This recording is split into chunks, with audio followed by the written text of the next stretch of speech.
The Teaching Assistantships project is part of the Mastercard Foundation Leaders in Teaching program under the Young Africa Works initiative, which seeks to really ensure that young people, and particularly women, find meaningful work. And of course, we do implement this project in collaboration with Rwanda Basic Education Board. And this very project responds to the National Strategy for Transformation for Rwanda, under which the Ministry of Education has come up with different programs to ensure that that promotes teaching and learning of science and mathematics and other related subjects.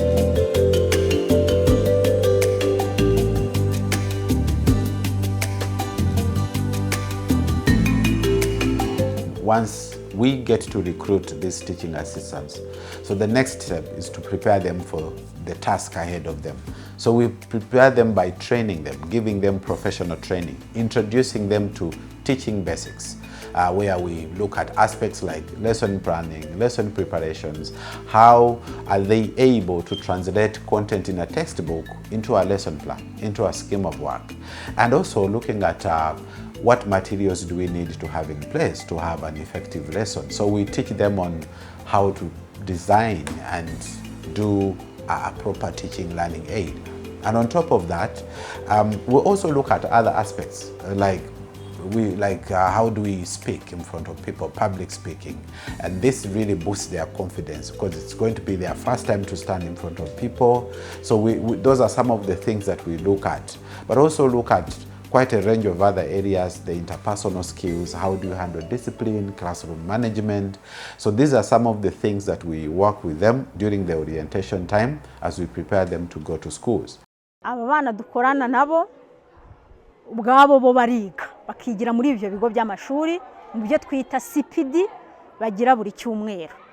Aho ni naho bahugurirwa ibijyanye n'umwuga w'uburezi, uko bikorwa, ibijyanye na methodology, imyigishirize nyayo ikwiye, imitegurire se, noneho kwamara kubibigisha nabo bagahindukira bagafasha abandi bana.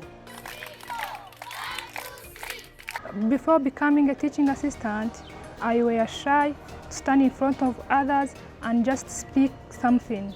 But when I became a teaching assistant, now I can feel confident to stand in front of others and tell them a message.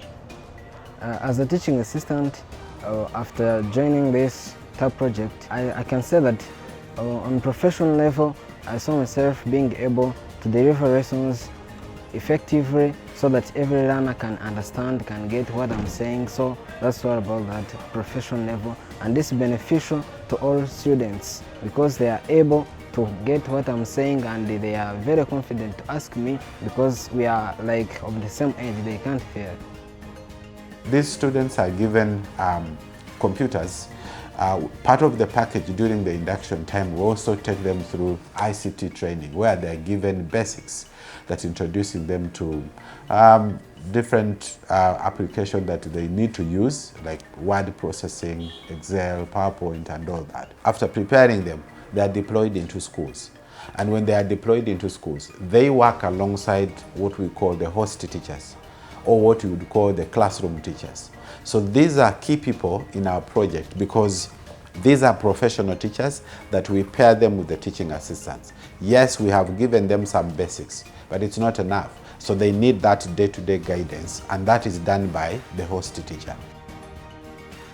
Gukorana n'uno mushinga ko waduhaye bano ba TIE badufashije mu buryo bwo gutanga no gutegura amasomo, bidufasha mu buryo bwo kurangiza porogaramu hakiri kare kuko hari igihe umwarimu afite akazi kenshi. Aba batazi batwoherereje bafasha abanyeshuri mu buryo bwo gukora etide basubira mu masomo yabo buri gihe mu gitondo. Baraza bakajya hirya no hino, bakajya kuri Google bagashaka ibizamini byakozwe mu myaka ishize, noneho bakabizana bakabafasha kubikosora, bakabajyana mu marabo bagasubiza ibibazo byabajijwe mu bizamini bya leta. Bityo rero ubusanga abana kandi babishishikariye kandi banabikunze.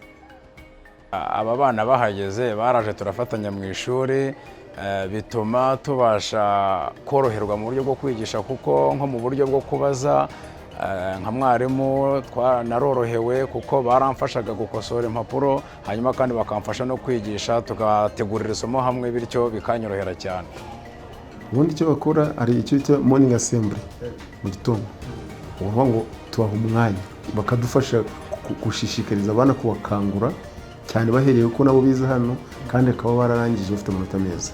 Ubwo rero ibyo ngibyo no kubereka orientation y'aho banyura bari gushaka ibyo biga, none no kubasobanurira ibyo aho batumva, umwana akisanzura, yaba atumva mu isomo runaka barimo, we akamubwira ati wowe aho mutumva muzaze mudushake, bagasigarana baganira kandi bisanzuye.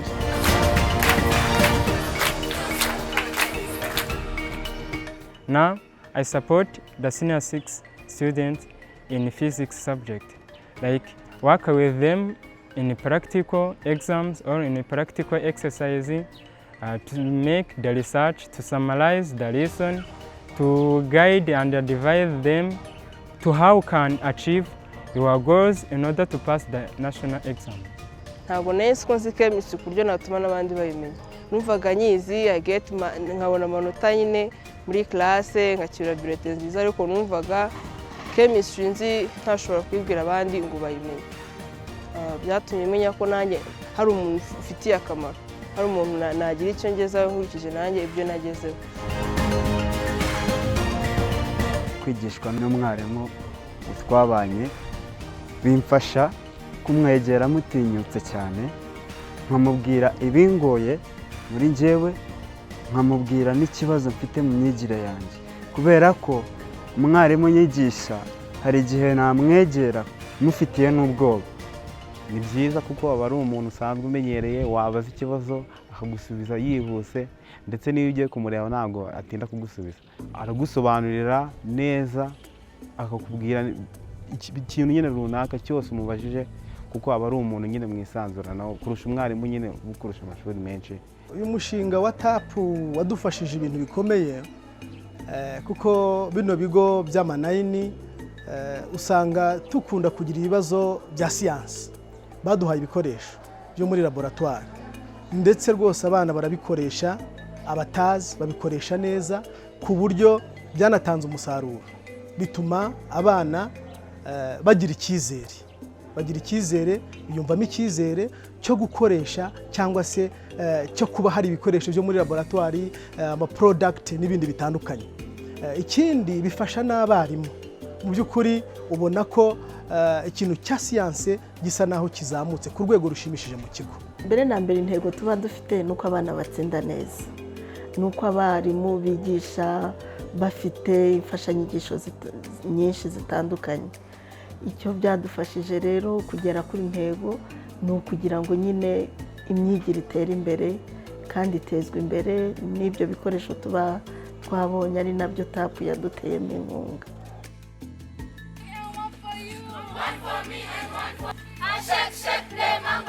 Mu gihe cy'imyidagaduro nka nyuma y'amasomo baba bahari, bafatanya n'abana, si n'imyidagaduro gusa, n'ibindi bikorwa byose, isuku, discipline muri rusange, ni intangarugero muri buri gikorwa cyose kibera ku ishuri.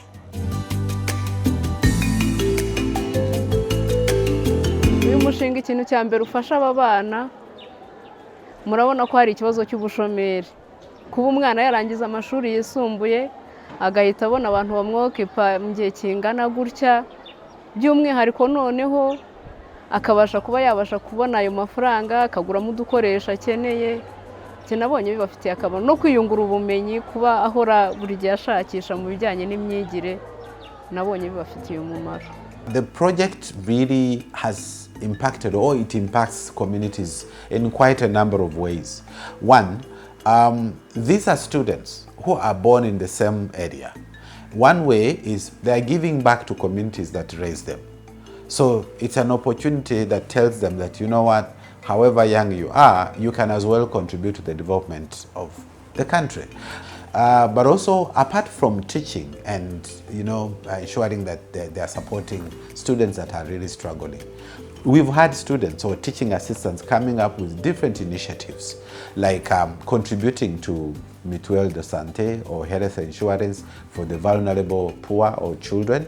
We have also had them contributing and renovating houses for the needy. We have had students actually carrying out campaigns to bring back students that had dropped out of school. And these are all initiatives. Of course, they cannot do it alone. We support them, but also there's huge, immense support at the district level and the sector level. So the teaching assistantship program has contributed much to the education sector in our district, especially in the schools that it operates in a sense that it has given the youth a chance to have an occupation in the transition period between the secondary school and the university, to have a job, something to do, and to give back to their community in the same society, and to get some incentives, transportation fees that most of them has really used well to materialize into supporting their homes in renovation and having some small businesses back home. Murakoze, nk'abafatanyabikorwa turashima imikoranire dufitanye na IEE mu gutoranya bano bana, turafatikanya. Icya kabiri nuko naho babana baba boherejwe gukurikirana ino gahunda, naho turakurikirana ndetse tukabahuza n'ubuyobozi bw'ishuri n'ubuyobozi bw'umurenge ku buryo icyo tubifuzaho kigerwaho abantu twese twabigizemo uruhare. Uyu mushinga rero ni umushinga waje ukenewe. Aba bana baradufasha cyane, badufasha gukurikirana abana baba barataye ishuri, bakadukorera intonde zo tuba tuzatanga mu nzego z'ibanze. Baradufasha cyane ku buryo bufatika.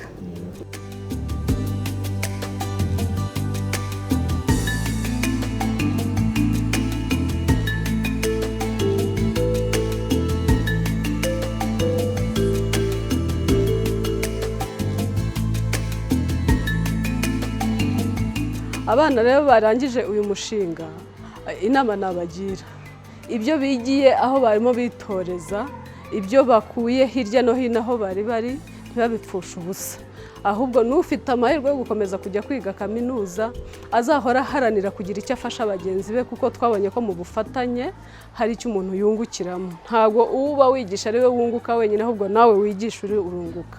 Rero ntave hano ngo yumve ko twakoranaga birarangiye, ibyo nari mfitanye gahunda nabo ni ibyo ngibyo, hasigaye ngiye kuba umunyeshuri ku ntebe y'ishuri gusa.